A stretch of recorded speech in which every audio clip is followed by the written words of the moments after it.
हरकेश तिवारी जी के फरमाइश बा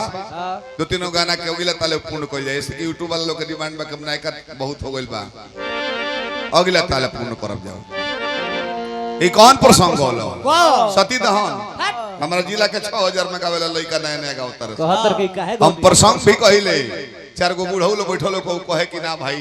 कुछ नया चीज कलो स कहे पुराना के, बाकी ब्यास लोग कम गौले हो। अच्छा हतना लोग हमार मुंह छोड़ के केकरा मुहर हुआ सीता जी के मरण सुन ले बने अपना लोग के गोली तो कहानी तन बताई कौन ब्यास? महाभारत शिरोमणि सुखनंदन यादव, रमा शंकर यादव, कमला मिश्र, पागल मधुबन, गुलाब शर्मा जी, गायत्री ठाकुर, महात्म तिवारी, बाचा सिंह, पुलिस राय। खाली लयदारी में पहचान मत बनाओ, लांगा में पहचान केहू के बन जाई। हम कुल ही के पहचान है, एगो कमी हो नाची लेना, बाकी बड़ी टेंशन में रही से ना कि ना नाची ले, ये टेंशन में रही ले। ये बोलेरो चलता है, स्कॉर्पियो चलता, बैरिंग बदलवा पड़ता, ग्रीसिंग करे के पड़ता, ये जितना ब्यास डांडवा ना चाहतल हमरा आई ले ना बुझाई। हड्डी मांस के देह में इतना तेज नचावता लो बाबा, ये लोग के ग्रीसिंग कहने से होता। एगो ब्यास से एक दिन पूछनी कि हो ग्रीसिंग, बोले कि ब्यास जी मत पूछी, बहुत टाइम लगेला ग्रीसिंग करावे में। हमके तो 100 रुपया लीटर मिलेला किलो से ग्रीसावा, किलो से ना मिलबे ना कोई। हमके मतलब हो जाला कहले कोही मत एक्स्ट्रा हो जाला, हटावे पर लगी रिस्क घबरा दे लोग हो गए। वाह भाई वाह। रामचंद्र के समय एक जगह घोड़ा छूटा रहे मालिक। आ सीता जी के केहू जाने ना कि राम के मेहरारू होई। वाल्मीकि बाबा जानत रहले, वो बतावला से ना अपना दिव्य दृष्टि से त्रिकालदर्शी रहले। यहाँ लेकिन लोग कुछ ना जानत रहले को हमनी के राम के लइका है, हमनी के माईए सीता होई, और तने जान लो कि तपस्विनी के लइका हो जा। जब घोड़ा लोग कुछ देखले बालू पलेट लीलार पर लागल बा, ये रामचंद्र का सुमेघ जग का घोड़ा है, इसे पकड़ने पर लड़ना होगा नहीं तो मरना होगा। अरे भैया माई कहले भी हमनियो के क्षत्रिय के लइका हो जा, भले जानत नहीं जाके कर लइका हो जा कि होई जा क्षत्रिय नु आई हेलो क्षत्रिय बा बड़का हमनी के ना हो जा। घोड़ा धरा आ धो के घोड़ा फेड़ा में बांध दी होलू। अब शत्रुघ्न जी देखले कि होती होती ले गए दूध मुहा बालक रामचंद्र का भाई शत्रुघ्न जो शत्रु का हनन करता है घोड़ा के साथ है, और तुम घोड़ा पकड़ लिए। छोड़ दो बच्चे, छोड़ बच्चे बबुआ लो बेटा छोड़ दो लो, छोड़ा एकरा का पकड़ला पर लड़ाई करे के पड़ला। तो कुछ कहले कि हमनी के मिठाई खातिर पकड़ ले बजे, कोई बदू को चॉकलेट दे बच्चू सब निकल जाबे घर आज बड़ा तो लड़ो। शत्रुघ्न जी कहत रहे कि बेटा उमर के करो ख्याल, बेटा उमर के करो ख्याल, बवाल तू अनेर कर, बेटा उमर के करो ख्याल, बवाल तू अनेर कर।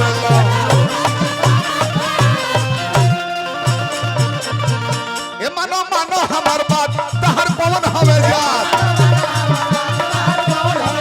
कालो गोल बड़ो घात देखलो सेना के जमात,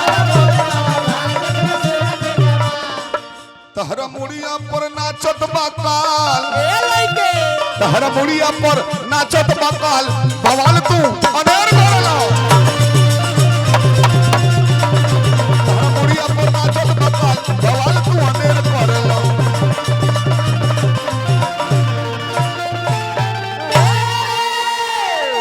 लागल दोनों भाई में लड़ाई होके, एक और शत्रुघ्न जी एक और सेनाओं ने आने दो भाई अकेले ना रथ ना पालकी ना कुछ हो, दोनों ओर से बाण चले लागल। एगो बाण कुछ मरले शत्रुघ्न जी के हृदय में लागल, गिर के बेहोश हो गए। भइल हला गिरे तो मेन विकेट ढाए देले, भागो भागो भागो, सेना भाग चलल, सारथी रथ लेके भाग चलले। दूत लो जाके भगवान से कहता कि हे प्रभु समाचार जौन बात तो कहे में शर्म लागत है। अरे क्या हुआ बोलो। कहतर की रौरा पूछत बनी तो सुनी मलिकार कहिले, हे रौरा पूछत बनी तो सुनी मलिकार कहिले,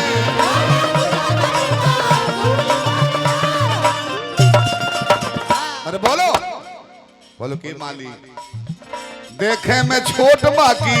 चोट बोरियार बा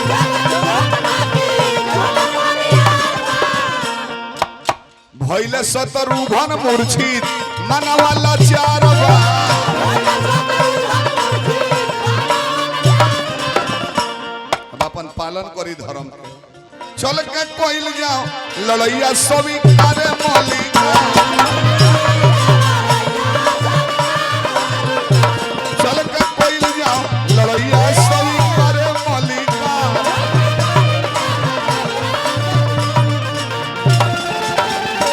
भगवान जाए के तैयारी में लगता है तो लक्ष्मण जी गोड़ धल है कि हम मेघनाथ के मरले हैं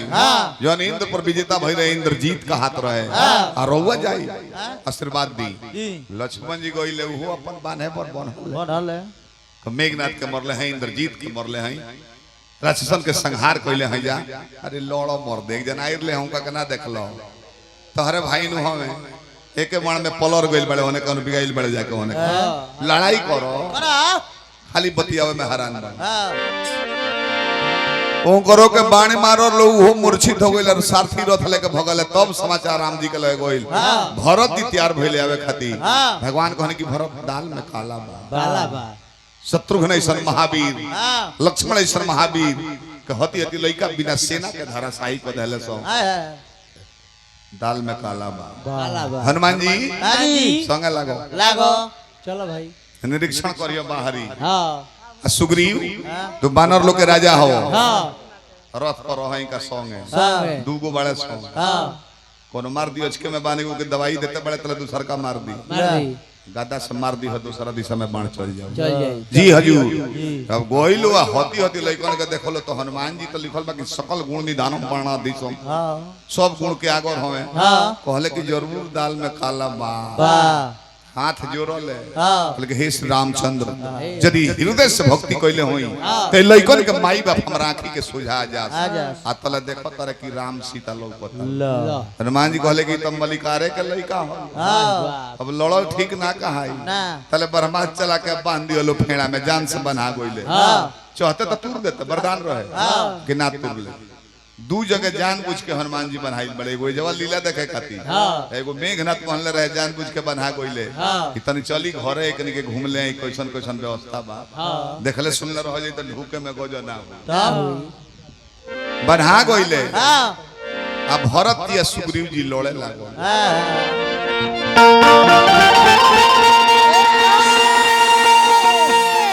ठेठ हमारा छपरा जिला के लय हियो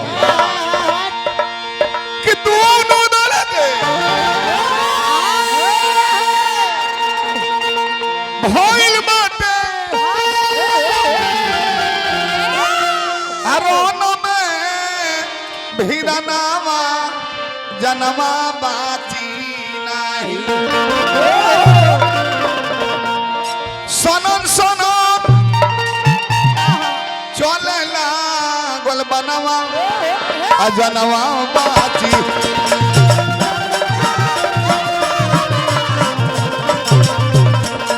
सनन सनन चलेला बनवा जनवा हे दुमुखी बाण चलोले बड़े कुश दुमुखी बाण जो बाइल बा एगो भरत जी के आ एगो सुग्रीव के हृदय में लागल दोनों जना गिर के बेहोश हो गइले धन हरे प्रभु जी के लीला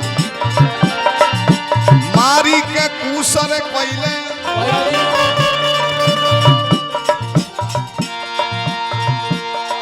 कि मारी के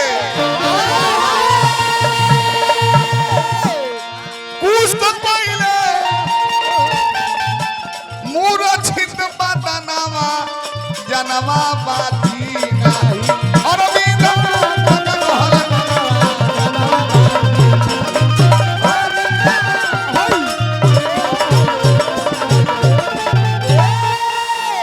अंतिम में भगवान राम चल बनी लड़े खाती आज वो लइकन के रूप रेखा देखले बानी कोनो जादू जाने लो बबुआ कैसे हमरा तीन तीन को हनुमान नहीं बड़ो तारा का फेड़ा में पहले बोलवा तू बनहाइल बड़ो हनुमान जी हाथ जोड़ने के मलिकार और लीला अपरंपार बा हमरा के अपन धर्म निभावे दी रौरा अपन धर्म निभाई भाई तब हनुमान जी के छोड़ कर लौ कुछ और भगवान तक नहीं रहा तार लोग के नाम बबुआ तो हमार नाम लौ हो हमार कुश हो कुश बाबूजी के नाम नहीं जानत ना पता नहीं खे नहीं खे माई के नाम नहीं जानत तपस्विनी है हाय तपस्या करेली करेली घर कहाँ हो जंगल में रही ले जा अच्छा तो कुछ पता नहीं खे घोड़ा धले पड़लू तालो पर हम हथियार चलाई तो कैसे चलाई कैसे कि मनवा मोहता ते अरूपवा तोहार अब बबुआ लो हो नहार लागे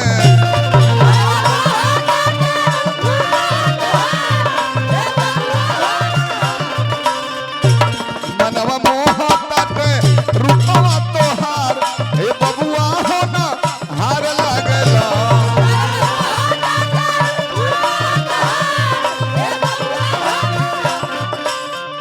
ए दूध मुहा बड़ो बालक तहर के हम प्रति पालो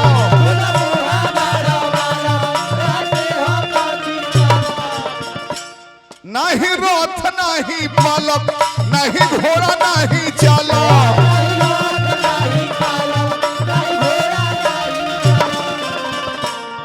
देखे में तो ठीक ठाक लगता बोरे जात बुझात बोला कौन हटे कुल परिवार बबुआ जा तो पता नहीं के हो बताओ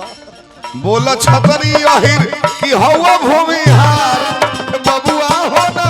हार लगे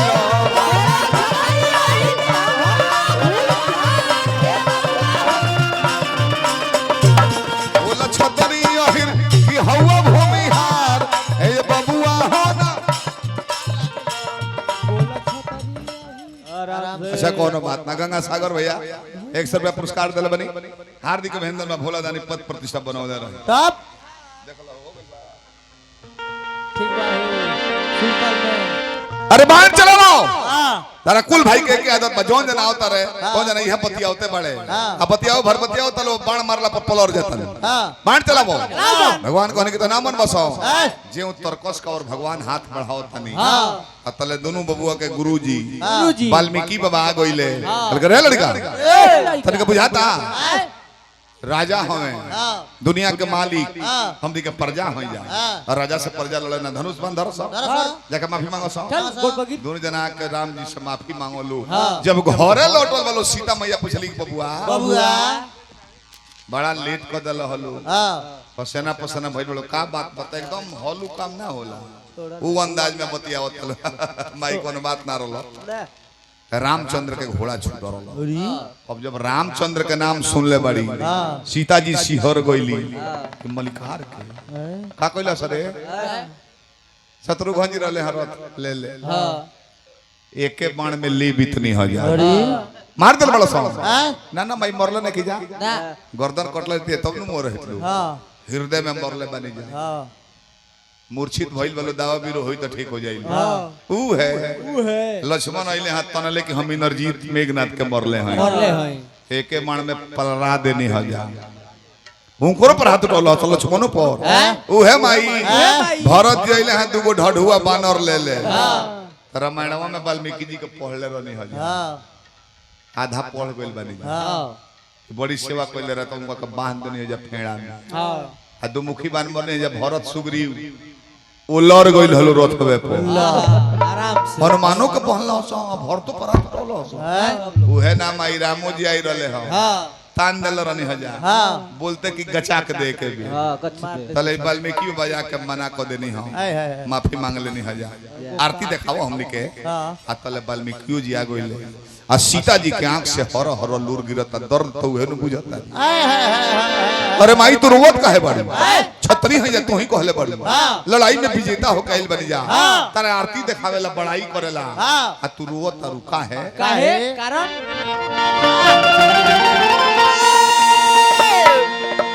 सोना ले जे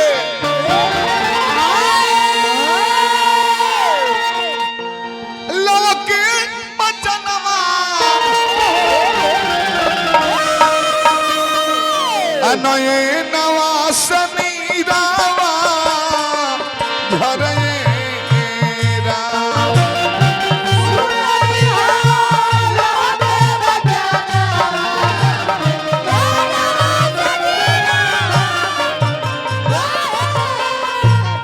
अरे माई तो तू रोवत काहे बाड़ू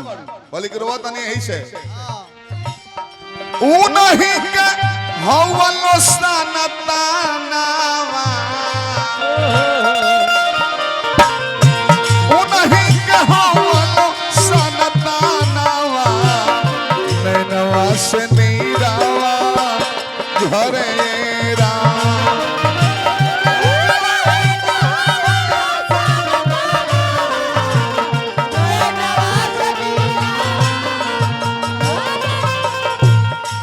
माई तार दिमाग ठीक बानो हमने कहा उनका संतान है जा हाँ तो एक और माने कि जब हमने के राम का लड़का हो जा तहरा से पैदा ले बानी जा तो एक और माने कि अयोध्या के महारानी सीता तो ही हो हाँ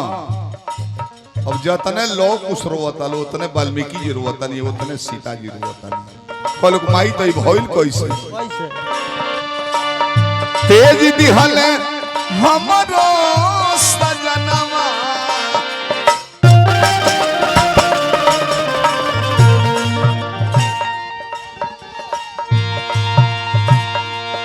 तेज दिहल हमरो सजनवा नैनवा से नीरवा झरने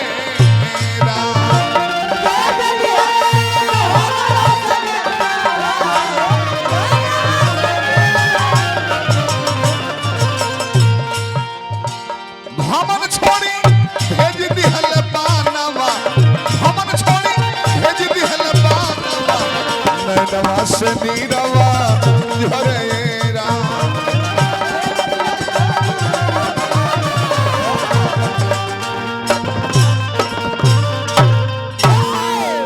स्वयं वाल्मीकि बाग वाले के लोर पछा लो कुछ सीधा तो हो चुप रहो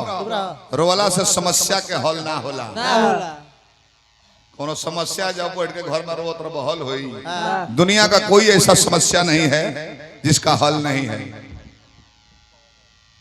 पवन यादव जी पुरस्कार दिल बनी हार्दिक शुभकामना कोनो समस्या ऐसा बनल नहीं है जाना के हल ना हो सिवाय वो को केतनो भोर परइबो हल जो होबो खाए बैठबो तले फफक ओकर हल नहीं खाए भाई तब ओकर हल जे रोग देले बो उहे हल करेला कहले कि लोग कुछ जालू आ जाके पूरी नगर में जहां कहां ले पढ़ले बड़ा शर्मा है बबुआ हमर लिखल का कहां ले पढ़ले बड़ा स दोनों बताओ सो बोलो कि लंका पर विजय प्राप्त के लिए बनी भगवान वो जब वाले पढ़ले बन जा सीता जी अग्नि परीक्षा जो देले बड़ी आगी में ढूकल बड़ी अग्नि देवता निकल के सीता के लेके कि पवित्र है राम इसे ग्रहण कीजिए भगवान लेके उतने ही जाले ऐसा ज्ञान नहीं के भाई अच्छा इतना याद बन जाके नगर में सुनाओ सनातन से काम बन जाए अब जब आके राम जनम सीता स्वयंवर धनुष तुरल ब्याह होइल वनवास होइल सीता के हरण भइल रावण द्वारा लक्ष्मण के शक्तिवान लागल रावण पर भगवान की विजय अग्नि परीक्षा के जब प्रसंग सुनावे लगल गांव भर के लोग रोवे लागल धोबिया अलगे रोवत कि राजमाता सीता के कौन गति पर हम पहुंचा दे जे राजा के बेटी सुकुमारी सीता राजा के धर्मपत्नी राजा के पतो आऊ राजकुमारी के जगत जननी बने के अवसर रहे राज भोगे के और हमनी के कंदमूल खाए पर जंगल में मजबूर कर देनी रोवत आलो दूत लो जाके वशिष्ठ बाबा से कहल की बाबा दुगो लइका आइल बड़े सो आई एकदम सही सही गावत र राम जी के चर्चा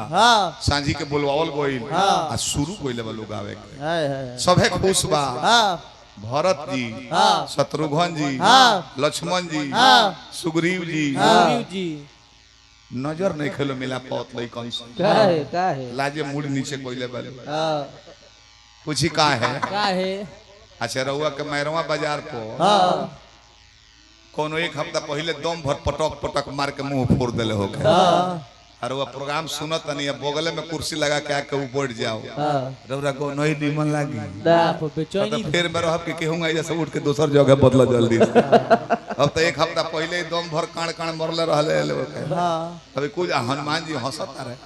वो तो लीला भगवान के देखत रहले आई केहू से केहू बोलत नहीं खे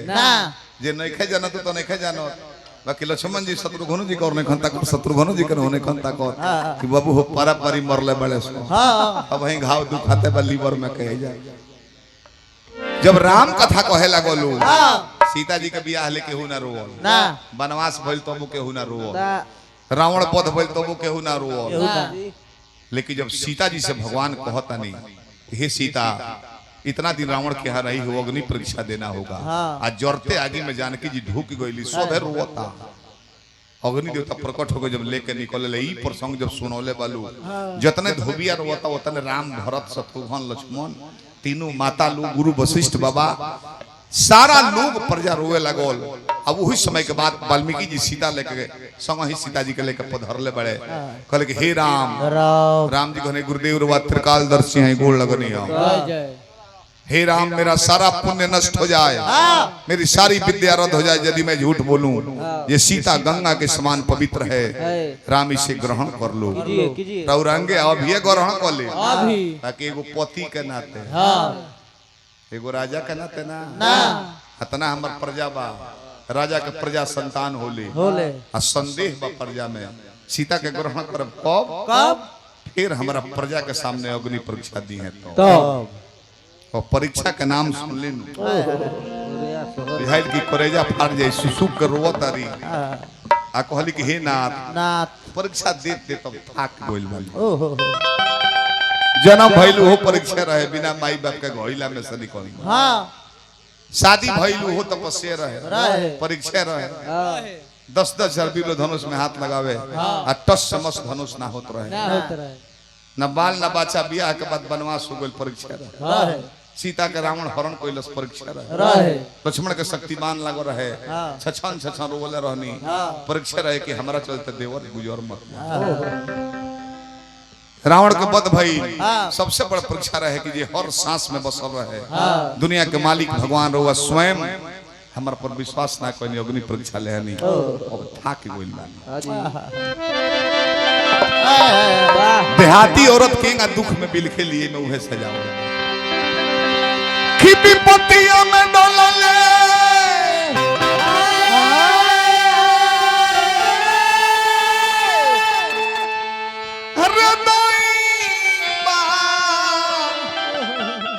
विपत्तियों में डोलले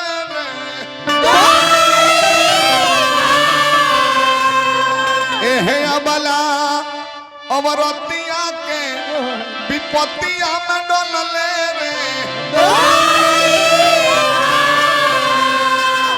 धरती माई का औरता का तरीका लेके हे माई तोहरे से हमार जन्म मांगो तनी है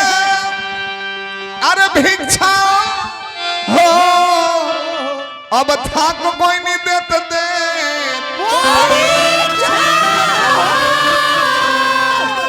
अब फाटोए माई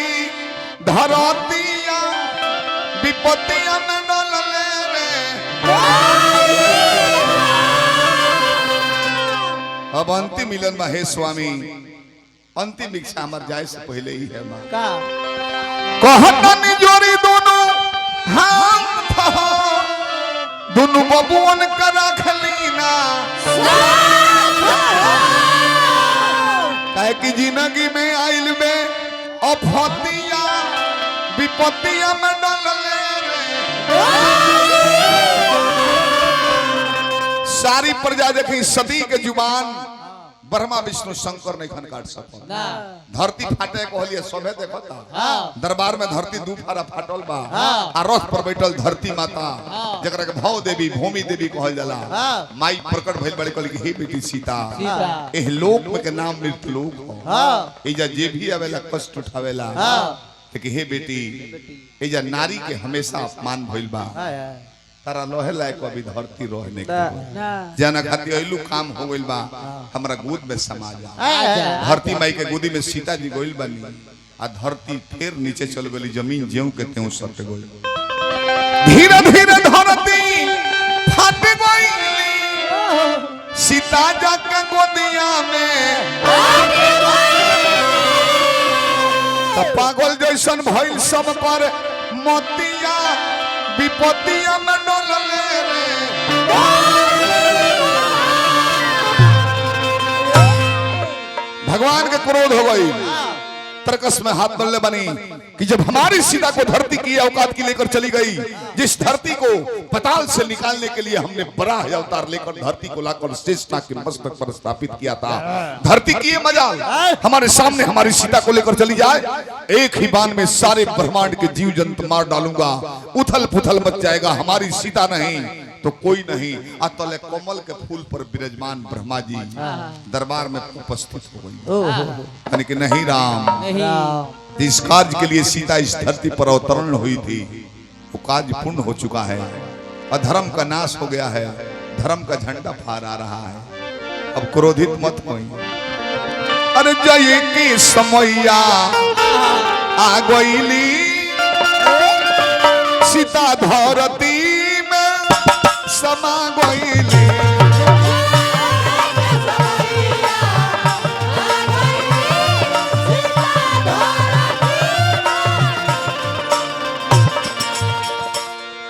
क्रोध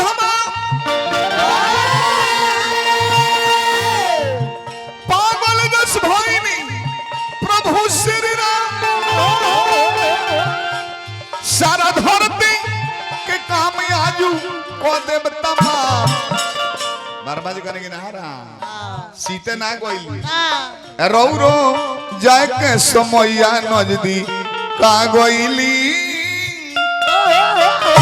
रो रो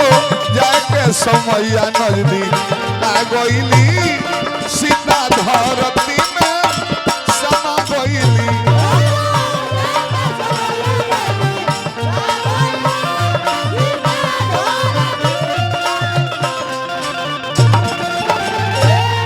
सीता मैया अपना लोके गोइनी, एह दादी के भी जना दादी के श्राद्ध कर्म में जुटल बनी जा,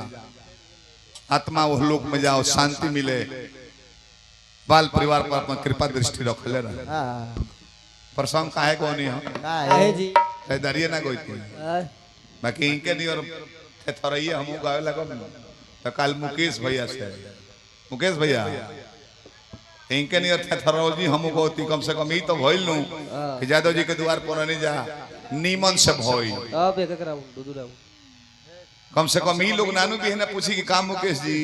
तारा ये है व्यास मिलने हसा दोनों के दोनों सरवा लुहेड़े जुटो रहले हसा सब बुढ़ऊ लोग प्रसन्न रहे नु कम से कम ही तो कहिलो कि हां भइल अब चली लाइदारी का हो, तब चुटकुला कहला बड़े घींचे वाला